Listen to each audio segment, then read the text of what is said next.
Hello my dear students, welcome back to my channel. आज हम पढ़ने वाले हैं इंग्लिश की क्लास 12 के चैप्टर के नाम है एन एस्ट्रोलॉजर्स डे और इसे लिखा है आर के नारायण ने। और आज हम पढ़ने वाले हैं पार्ट 2 इस चैप्टर का। पार्ट 1 हम ऑलरेडी हमारे अर्लियर वीडियो में पढ़ चुके हैं और अगर आप चाहो तो डिस्क्रिप्शन में जाकर आप लिंक को क्लिक करके पार्ट 1 फिर से एक बार पढ़ सकते हैं। तो चलिए क्विकली हम इस चैप्टर का आगे का हिस्सा पढ़ते हैं, पर उससे पहले स्टूडेंट्स, अगर आप मेरा वीडियो पहली बार देख रहे हैं तो इस चैनल को सब्सक्राइब जरूर करिए और बेल आइकन को हिट करिए ताकि आपको मेरे लेटेस्ट वीडियोस की नोटिफिकेशंस मिलती रहे। और वीडियो को जरूर एंड तक देखिए और पसंद आए तो आप उसको लाइक बटन हिट कर दीजिएगा। तो चलिए फटाफट देख लेते हैं ऑथर के बारे में। ऑलरेडी हमने अर्लियर वीडियो में देख चुके हैं कि इस लेसन के ऑथर है रसीपुरम कृष्णस्वामी अय्यर नारायण स्वामी, जिन्हें हम आर के नारायण के नाम से जानते हैं। ये एक बहुत ही वेल नोन इंडियन राइटर रह चुके हैं और इनका जो वर्किंग सेट होता है लाइक फिक्शनल जो स्टोरीज लिखते हैं उसमें उनका setup south Indian town of Malgudi का होता है। वहाँ के बारे में वो लिखते हैं, वो सेटअप उस तरीके का साउथ इंडियन टाउन का बनाते हैं। और एक अर्ली इंडियन लिटरेचर के फील्ड में इनका बहुत ही अच्छा नाम रहा in the field of English literature.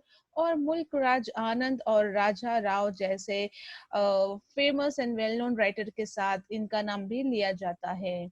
तो ये था ऑथर के बारे में। तो चलिए देखते हैं हम अब हमारे लेसन में आगे क्या पढ़ने मिलता है हम लोगों को। हमने पहले ही देख चुके हैं कि जो एक कॉमन मैन था, एक जो आम सा इंसान था, वो अपना एस्ट्रोलॉजर का बिजनेस चला रहा था और पूरा सेटअप हमने देखा। और जिस तरीके से शाम के वक्त वो अपना पूरा सेटअप उठाकर वाइंड अप करके जा रहा होता है, तभी उसके सामने एक आदमी आकर खड़ा हो जाता है। तो उस वक्त ही सेंस्ड अ पॉसिबल क्लाइंट। उस वक्त ये एस्ट्रोलॉजर जो होता है ये उसे अंदर से सेंस्ड एंड फीलिंग आती है कि ये मेरा क्लाइंट है, मेरा नया कस्टमर है।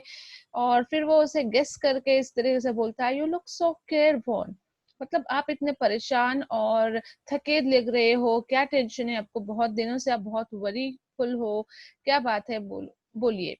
तो it will do you good to sit down for a while and chat with me. तो स्ट्रेंजर कहता है कि ये अच्छा होगा अगर आप चुप थोड़ी देर बैठकर मेरे से बात करके थोड़ा सा समझ कर मुझे एडवाइस दे दो या जो भी है। और जो अदर होता है, जो और एक उसका साथी होता है, वो स्ट्रेंजर के साथ वो कुछ अपना वेग अपना बहुत ही अलग टर्म्स में कुछ बोलता है अपने आप में ही। और फिर एस्ट्रोलॉजर जब सुनता है कि ये बैठकर सुनना चाह रहा है, कुछ बोलना पूछना चाह रहा है मुझसे, तो फिर वो उस इनविटेशन एक्सेप्ट करता है। मतलब वो अपना जो बिजनेस वाइंड अप करता होता है वहां पर वो ठहर जाता है और उसे देखता है, उसका उसके पाम को पढ़ने लगता है। तो फिर दूसरा जो स्ट्रेंजर के साथ होता है वो नीचे वो भी झुककर बैठता है और उसे बोलता है, you call yourself an astrologer, कि आप अपने आप को एस्ट्रोलॉजर मानते हो। तो एस्ट्रोलॉजर को ये सुनकर थोड़ा सा अच्छा नहीं लगता है, उसे चैलेंज लगता है, मुझे स्ट्रेंजर चैलेंज कर रहा है। और दूसरा जो स्ट्रेंजर होता है वो भी थोड़ा सा ग्रीन लाइट में जो आती होती है स्पॉट जोन के उनके जो सेटअप होता है उनके सामने थोड़ा सा जो शाफ्ट ऑफ लाइट पड़ती होती है उसमें वो दूसरा स्ट्रेंजर अपना पाम स्प्रेड आउट करता है। और फिर वो एस्ट्रोलॉजर कहता है कि योर्स इज अ नेचर, ये तुम्हारा नेचर ही ऐसा है, इस तरीके का बात करने का वगैरह वगैरह, ऐसा एस्ट्रोलॉजर बोलने लगता है। तो तुरंत बोलता है, ओह स्टॉप दैट, जो दूसरा स्ट्रेंजर रहता है, tell me something worthwhile, कुछ अच्छा बोलो जो मैं मान सकूं, कुछ दमदार बोलो। फिर आ फ्रेंड फेल्ट पिकविट, मतलब उनका जो एक दूसरा फ्रेंड होता है वो थोड़ा क्यूरियस हो जाते हैं जानने के लिए कि क्या कहता है ये एस्ट्रोलॉजर, चलिए देखते हैं अपना हाथ दिखाकर, अपना पाम दिखाकर। फिर एस्ट्रोलॉजर कहता है, मैं हर सवाल के लिए 3 पाइस चार्ज करता हूँ और what you get ought to be good enough for your money। और जो भी होगा मैं उम्मीद करता हूँ कि आपको बहुत अच्छा ही एडवाइस और चीजें सुनने को मिलेगी, इस जो पैसे को आप दोगे उतने उतनी वैल्यू में। इस तरीके से वो उसे बात कर कर बहलाता फुसलाता है। और इतने में ही दूसरा जो स्ट्रेंजर होता है अपना आम खींचता है पीछे की तरफ, अपना हाथ पीछे की तरफ लेता है और उस अपने पॉकेट में से एक अना निकाल कर उसके सामने फेंक देता है, रख देता है और बोलता है कि मेरे पास कई सारे क्वेश्चंस है और अब मुझे सवाल के जवाब दो। और अगर मैं ये प्रूफ कर दूं कि आप झूठ बोल रहे हो तो तुम्हें मेरी ये अना को वापस करनी होगी, इंटरेस्ट के साथ, सूद समेत तुमको मुझे वापस रिटर्न करनी होगी। इस तरीके से वो स्ट्रेंजर इसे चैलेंज करता है एस्ट्रोलॉजर को। Then if you find my answer satisfactory, will you give me 5 rupees? तो एस्ट्रोलॉजर फट से बोलता है, अगर आपको मेरे आंसर से सहमति लगे, अगर आप सेटिस्फाइड हो जाओ, तो क्या आप मुझे बदले में 5 रुपीज दोगे? तो वो कहता है नो। तो एस्ट्रोलॉजर फिर कहता है अच्छा ठीक है, 8 एनास दे देना, ओके। तो फिर वो जो स्ट्रेंजर रहता है वो कहता है all right, provided you give me twice as much if you are wrong. तो स्ट्रेंजर कहता है ठीक है, मैं एक्सेप्ट करता हूँ, मैं 8 एनास दे दूंगा, पर अगर आपका जो एडवाइस या सो गेस वर्क है वो अगर गलत निकला, तो फिर आपको इसका डबल पैसे मुझे देने होंगे। तो दिस पैक्ट वाज एक्सेप्टेड। तो इसको थोड़ा सा आर्ग्यूमेंट हुआ और फिर उसके बाद दोनों ने एक्सेप्ट कर लिया और एस्ट्रोलॉजर अपना कुछ मंत्र वगैरह पढ़ने लगे। और जब भी उस वक्त किसी जो एक स्ट्रेंजर था उनमें से चिरोट अपना लिट गया, मतलब एक सिगरेट सिगार टाइप होता है जो धुआं निकलता है और वो पी रहे होते हैं, तो उसे लिट के उसे जलाया और एस्ट्रोलॉजर को उसका उस रोशनी से जब वो जला रहा था चिरोट को, उसकी रोशनी से उसका फेस दिखा और वो फेस को देख पाया कि ये स्ट्रेंजर किस तरीके का दिखता है। और उसका फेस देखते ही वहां पर एक सन्नाटा छा गया उसके चेहरे पे। एस्ट्रोलॉजर को ऐसे जैसे मानो कोई कार्स एकदम अचानक से पॉज हो गए हैं, झटका ड्राइवर्स एकदम से रुक गए हैं हॉर्सेस के साथ, और वहाँ पे जो क्राउड था और जो semi darkness of the park, वो सब उन्हें अंधेरा दिखने लगा। ऐसा क्या हो गया एस्ट्रोलॉजर को उसके चेहरा देखते ही कि वो उसका एकदम से बत्ती गुल हो गई एस्ट्रोलॉजर की। फिर जो दूसरा था स्ट्रेंजर, वो अपना चिरोट उड़ाते हुए नीचे बैठता है और बैठा रहता है, देखता रहता है कि एस्ट्रोलॉजर क्या कर रहा है। और एस्ट्रोलॉजर को ये सब देखकर, उसका फेस देखने के बाद वो बहुत ही अनकंफर्टेबल फील करने लगता है। और फिर वो तुरंत कहता है ये ले, अब ले लो अपना है ना, वापस ले लो, और मुझे ये सब चैलेंजेस में कोई इंटरेस्ट है नहीं। ऐसे भी आज मैं बहुत देर हो चुका हूँ घर जाने के लिए। और वो ऐसे बोलते हुए फटाफट अपना जो सारा बोरिया बिस्तर होता है वहां पे अपना सब सारा सामान उठाने लगता है और बांधने लगता है। तो दूसरा स्ट्रेंजर उसका हाथ पकड़ कर कहता है कि अब तुम यहाँ से नहीं जा सकते हो, अब तुम्हें चैलेंज को एक्सेप्ट करना ही होगा और सवालों का जवाब देना ही पड़ेगा। जब मैं यहाँ से जा रहा था तो तुमने मुझे जबरदस्ती यहाँ पर बुलाया, अपना क्लाइंट बनाया, तो अब तुम्हें उस ऐसा भाग नहीं सकते, तुम्हें इसका जवाब देना ही होगा। तो एस्ट्रोलॉजर ये सब सुनकर बहुत कांपने लगता है, डर जाता है, उसकी आवाज लड़खड़ाने लगती है और वो कहता है कि आज के लिए मुझे छोड़ दो, मैं जो भी है आपसे कल आकर बात करूंगा और कल ही बता दूंगा।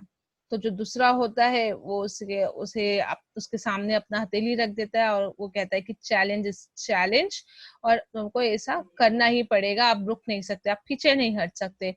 फिर एस्ट्रोलॉजर कैसे भी करके, अब वो तो फंस गया था, वो वहां से भाग नहीं पाता, तो वो किसी तरीके से कुछ सोचता है और फिर बहुत उसका बुरा हालत, थ्रोट उसका सूख जाता है और ऐसी सूखी आवाज में, सूखी हलक से वो कहता है कि देयर इज अ वुमन, आपके वरी के पीछे का जो राज है वो एक औरत है। तो ये सुनते ही दूसरा स्ट्रेंजर जो रहता है कि वो फटाक से कहता है कि stop, I don't want all that, ये सब फालतू बातें हम मुझे नहीं सुनना है, मुझे ये बताओ कि अभी प्रेजेंट में क्या मैं जो ढूंढने आया हूँ यहाँ पर वो मुझे मिलेगा या नहीं, मैं सक्सेस हो पाऊंगा या नहीं, ये मुझे आंसर दो और यहाँ से चले जाओ अब, otherwise I will not let you go. अगर ये सवाल का मेरा जवाब आप नहीं दोगे तो मैं तुम्हें जाने नहीं दूंगा और जितने भी कॉइन्स है तुम्हारे पास मैं सारा लेकर चला जाऊंगा। तो फिर ये सब सुनने के बाद एस्ट्रोलॉजर फिर कुछ जो थोड़े से मंत्र होते हैं उनके पास, वो थोड़ा सा मटर करने लगते हैं, मतलब बोलने लगते हैं, और फिर वो रिप्लाई करते हैं ठीक है, मैं अब बोलता हूँ, आपको बताता हूँ, लेकिन क्या आप मुझे 1 रुपये दोगे? उस वजह से अगर मैं जो भी बोल रहा हूँ अगर उसे आप सेटिस्फाइड होते, कन्विंस होते हो, तो क्या मुझे 1 रुपये दोगे? अगर देना है तो बोलो, तो मैं अपना मुंह खोलता हूँ, आपको बताता हूँ, या फिर आपको जो करना है कर लो, उसके बाद मैं कुछ नहीं करने वाला, मैं तो चला जाऊंगा यहाँ से। और एक इस तरीके से एक अच्छा डील कर लेता है यहाँ पे एस्ट्रोलॉजर, और उससे बहुत ही ज्यादा पैसे की मांग कर लेता है। और वो कहता है कि you are left for dead, am I right? फिर जब वो मान जाता है, एक अच्छा सा डील कर लेता है स्ट्रेंजर, ठीक है मैं मान जाता है कि मैं इतने रुपए आपको दे दूंगा, तो फिर बड़ी चालाकी से एस्ट्रोलॉजर कहता है कि आप कि इस स्ट्रेंजर को कहता है उसका हथेली देखकर कि तुम्हें कोई मारने की कोशिश किया था, किसी ने तुम्हें मारने की कोशिश किया था और तुम वहां से बच गए, क्या मैं सही बोल रहा हूँ? फिर जो स्ट्रेंजर होता है बोलता है हाँ हाँ और बोलो और क्या हुआ। तो कहते हैं कि एक चाकू भी तुम्हारे पास से बहुत नजदीक से छूती हुई गई है। और तो ये सुनकर वो स्ट्रेंजर जो होता है बहुत ही चौंक जाता है, सरप्राइज हो जाता है, बोलता है हाँ वेरी गुड फेलो, सही तो बता रहा है, चलो बोलो बोलो। और जो दूसरा स्ट्रेंजर होता है वो ये सब सुनकर बहुत ही एंथुजियास्टिक हो जाता है और वो बोलता है कि हाँ हाँ उसके चेस्ट में एक स्कार भी है, एक मार्क भी है जिससे उसे चाकू से निशान आया था, उसका दाग अभी तक पड़ा हुआ है, और क्या हुआ और बताओ। इस तरीके से स्ट्रेंजर्स बहुत क्यूरियसली पूछने लगते हैं। फिर एस्ट्रोलॉजर कहता है कि तुम्हें मारने के बाद तुम्हें एक वेल में, एक बॉडी में धक्का दे दिया जाता है, जो एक खेत में हुआ था, एक खेत में जो एक बॉडी था उसमें अब तुम्हें धकेल दिया गया था और मारने के लिए छोड़ दिया था। पर वो ऐसा कुछ हुआ था आपके लाइफ में। तो वो बहुत फिर से सरप्राइज होकर दूसरा स्ट्रेंजर तो बोलता है कि हाँ अगर मुझे, अगर कोई जाने जो पास से जा रहा था, गुजर रहा था एक इंसान, अगर वो मुझे देखकर अगर वो बोरवेल में झांक कर नहीं देखा होता तो मैं आज तो मर गया होता। उसके देखने के कारण वो मुझे बचाया, फिर इस वजह से मैं आज जिंदा हूँ। इस तरीके से बहुत एक्साइटमेंट और एंथुसियाज्म से वो स्ट्रेंजर्स और वो दोनों आदमी आपस में बोलने लगे। तो फिर स्ट्रेंजर पूछता है कि when shall I get him, मैं कब उसे पाऊंगा या ढूंढ पाऊंगा वो आदमी को जिसने मुझे मारा है और मार के बोरवेल में डालकर भागा था इस तरीके से। और वो जब ये पूछता है कि मैं कब ढूंढूंगा, अपने फिस्ट, अपने कलाई को इस तरीके से मरोड़ता हुआ गुस्से में बोलता है। तो एस्ट्रोलॉजर बोलता है इन द नेक्स्ट वर्ल्ड, अभी तो नहीं लेकिन अगली जन्म में तुम पाओगे या फिर दूसरी दुनिया में तुम पाओगे, क्योंकि वो 4 महीने पहले ही मर चुका है एक फार ऑफ टाउन में और तुम अब उसे देख नहीं पाओगे कभी भी। तो फिर दूसरा गुस्सा हो जाता है ये सुनकर और अपने मन ही मन में कुछ बड़बड़ाने लगता है। और फिर एस्ट्रोलॉजर कहता है गुरु नायक, मतलब उस स्ट्रेंजर का नाम गुरु नायक होता है, और एस्ट्रोलॉजर अब बोलता है। तो वो स्ट्रेंजर अगेन सरप्राइज होकर कहता है यू नो माई नेम, तुम्हें इनका नाम पता है? तो फिर As I know all other things, Guru Nayak, listen carefully to what I have to say. तो अब ये बातें जब सुन लेता है एस्ट्रोलॉजर, तो अब उसके पास एक बहुत ही अच्छा ट्रिक आ जाता है कि हाँ मैंने इन लोगों को फंसा लिया है अपने बातों में। तो वो कहता है गुरु नायक अभी मेरे पास बहुत सारे अच्छे चीज भी मालूम हुए हैं आपके बारे में, अगर सुनना चाहते हो तो पहले मेरी ये बात अच्छे से सुनो। ओके, फिर कहता है एस्ट्रोलॉजर कि तुम एक ऐसे गांव से आए हो जो यहाँ से 2 दिन की दूरी पे है, 2 दिन लगेगा अगर हम जर्नी करोगे। और due to north of this town, ये नॉर्थ में है और तुम साउथ से आ रहे हो कहीं से, इस तरीके का वो उसे बताता है कि वहां पे पहुंचने के लिए आपको 2 दिन लगेगा। तो तुरंत ही दूसरा ट्रेन यहाँ से पकड़ो और आप अपने गांव चले जाओ, क्योंकि ये साइड में आपके लाइफ को फिर से खतरा आने वाला है। इस तरीके से अपनी बातों में वो उसे गुमराह कर कर उसे एक पिंच ऑफ सेक्रेड ऐश देता है। वो जो एक उनके पास सेक्रेड ऐश होता है, जो राख होता है, जो बहुत रिलीजियस है कहते हैं वो एस्ट्रोलॉजर्स, उसे हाथ में रख कर उसे कहते हैं कि अपने फोरहेड पे लगा लो, अपने माथे पर लगा लो और यहाँ से अपने घर पे चले जाओ। और ये साउथ के तरफ वापस मत आना कभी, तुम नॉर्थ से आए हो नॉर्थ में ही रहना, गांव से बाहर मत निकलना, वरना अगर आप निकले तो फिर से आपकी लाइफ को खतरा हो सकता है। और तुम इस तरीके से अगर साउथ में नहीं आओगे तो तुम 100 साल तक भी जी सकोगे, इस तरीके से एस्ट्रोलॉजर उसे कहता है। तो वो कहता है कि why should I lie live my home again, मैं क्यों अपना घर छोड़कर आऊंगा, मैं तो सिर्फ इसलिए आया था उस कातिल को ढूंढने के लिए जिसने मुझ पर हमला किया था और मुझे उसे मारना था, और वो डिजर्व करता था कि मेरे हाथ मरे, बट वो बच गया है। उसको उसके किए की सजा मिलनी चाहिए थी और जिस तरीके से उसने मारा था उसको उसी तरीके से मारना था। इस तरीके से वो गुस्से में कहता है। फिर I hope at least he died as he deserve, फिर कहते हैं कि मैं उम्मीद करता हूँ कि वो जिस तरीके से मारा था उसी तरीके से उसको भी उसकी मौत आई होगी, इस तरीके से वो विश करता है। तो फिर एस्ट्रोलॉजर कहता है यस, वो लॉरी के नीचे आकर क्रश हो गया है।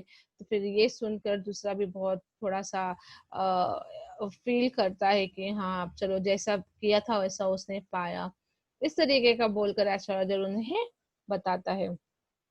फिर वहाँ का जो सेटअप होता है एस्ट्रोलॉजर का, जो बिज़नेस जहाँ पर वो कर रहा होता है, सारे सारे शॉप्स बंद हो गए होते हैं। फिर अपना वो सारा सामान समेट कर बैग में रखता है, और जो थोड़ी-सी ग्रीन लाइट कहीं से आ रही होती है, वो भी अब तक बुझ गई होती है और कंप्लीट साइलेंस और डार्कनेस हो जाता है वहाँ पर। जो स्ट्रेंजर होता है, वो भी चले गए होते हैं अपने-अपने रास्ते, और एस्ट्रोलॉजर को उनका जो एक थोड़ा मुठ भर का जो कॉइन्स होता है, वो देकर चले जाता है। और अब आधी रात हो चुकी होती है, अब एस्ट्रोलॉजर अपने घर जाता है। वहाँ पर उनकी वाइफ उनका वेट करती होती है डोर पर, और फिर पूछती है कि इतना लेट क्यों हो गया? वो अपना एक्सप्लेनेशन माँगती है। तो वो तुरंत उनके हाथ में सारा जो कॉइन्स रहता है दे देता है, और बोलता है कि काउंट करो कितना है? सारा एक आदमी ने देकर गया है। तो काउंट करती है तो उसे 12 एंड अ हाफ अनाज़ है कहकर बोलती है, और वो बहुत खुश हो जाती है इतने सारे कॉइन्स और पैसे को देखकर, और कहती है कि मैं इससे कुछ जैगरी और कोकोनट खरीद सकती हूँ, मतलब गुड़ और खोपरा को खरीद सकती हूँ, और इससे मैं कुछ मिठाइयाँ बनाऊँगी जो कि बच्चे बहुत दिनों से माँग कर रहे थे। और इस तरीके से वो खुशी-खुशी अंदर चली जाती है, और ये जो एस्ट्रोलॉजर होता है गुस्से में चिल्लाता है कि द स्वाइन हैज़ चीटेड मी। ये बहुत ही क्या मतलब एक फ्रॉड इंसान था, मुझे चीट कर गया, मुझे प्रॉमिस किया था ₹1 के लिए, और उसने 12.5 आना देकर मुझे चला गया। इस तरीके से वो उसे गुस्सा करता है। तो उसकी वाइफ पूछती है कि यू लुक वरीड, क्या बात है? कुछ हुआ है क्या कुछ? क्या क्या बात हो गई है? इतना परेशान क्यों लग रहे हो? तो वो बोलता है कुछ नहीं। फिर वो लोग सब डिनर डिनर पे जाते हैं, डिनर करते हैं, और फिर वो एस्ट्रोलॉजर कहता है, do you know a great load is gone from me today. मतलब एक बहुत बड़ा बोझ मेरे ऊपर से उतर गया है, मैं बहुत रिलैक्स फील कर रहा हूँ आज। तो फिर वो कंटिन्यू करते हैं कि I thought I had blood of a man. वो कहते हैं कि मैं सोचता था अब तक कि मेरे ऊपर एक खूनी का इल्जाम लगा हुआ है इन सारे दिनों से, मैं यही बोझ से जी रहा था, और यही था जो रीजन मैं अपना गांव छोड़कर यहाँ पर आकर बस गया और तुमसे शादी कर ली, और अभी तक वो जिंदा है जिसको मैंने मारा था। मतलब स्टूडेंट्स, यहाँ पर आपको ट्विस्ट समझ में आ रहा है, एस्ट्रोलॉजर ने उस आदमी को, स्ट्रेंजर को देखकर पहचान लिया था कि वो वही इंसान है जिसे उन्हें मारकर विलेज छोड़कर एस्ट्रोलॉजर यहाँ पर आ गया था, और वो इसी वजह से वहां नहीं जाना चाह रहे थे वापस अपने गांव, क्योंकि उन्हें पकड़ लिया होता या फिर उन्हें मार दिया होता, या फिर कातिल के इल्जाम में उसे अंदर कर दिया होता, इसलिए वो गाँव नहीं जाना चाह रहा था। और जब ये एस्ट्रोलॉजर को मिला स्ट्रेंजर, तो वो समझ गया कि ये मुझे ही ढूँढ रहा है, यहाँ पर मारने के लिए, बदला लेने के लिए आया है। इसलिए बहुत ही चालाकी से उसने सारा ट्विस्ट किया और उसे गुमराह करके उसे वहाँ से भेज दिया। तो ये असल रीज़न था जो कि वो गाँव नहीं जाना चाह रहे थे। तो ये सब सुनकर जो उनकी वाइफ कहती है कि तुमने किसी को मारने की कोशिश की? तो कहता है कि यस, हमारे गांव में एक था बहुत ही सिली यंगस्टर, और हमने उस वक्त बहुत पी और गैम्बलिंग की, जुआ सट्टेबाजी किया, और फिर बहुत बुरी लड़ाई हुई हमारी एक दिन, और फिर उसमें ही ये सब कुछ हुआ, और ये सब हो गया था एक दिन। इस तरीके से बोलकर अब फिर वो अपनी बात को काट देता है, बोलता है कि अब सोने का वक्त हो गया है, और वो यौन करता है, और क्योंकि वो बहुत रिलैक्स हो जाता है, क्योंकि उसका जो बोझ होता है वो उसके सर से उतर गया होता है, अब वो रिलैक्स फील करता है, और वो यौन करके स्ट्रेच करके अपने आर्म्स एंड मसल्स को पायल में सो जाता है, अपने बेड पर सो जाता है। तो इस तरीके से स्टूडेंट्स देख सकते हैं कि किस तरीके से ये एस्ट्रोलॉजर जो कि बहुत ही चालाकी से अपने आप को बचा लेता है, और हमेशा हमेशा के लिए वो जो ढूंढने आया होता है उससे बदला लेने के लिए उसे फ्री हो जाता है। तो ये था स्टोरी एंड एस्ट्रोलॉजर्स डे का। आई होप आप लोगों को समझ में आई होगी और अच्छा भी लगा होगा। अगर वीडियो अच्छी लगी हो तो लाइक बटन जरूर हिट करिएगा और शेयर करिएगा। So will be back with more such videos. Thank you.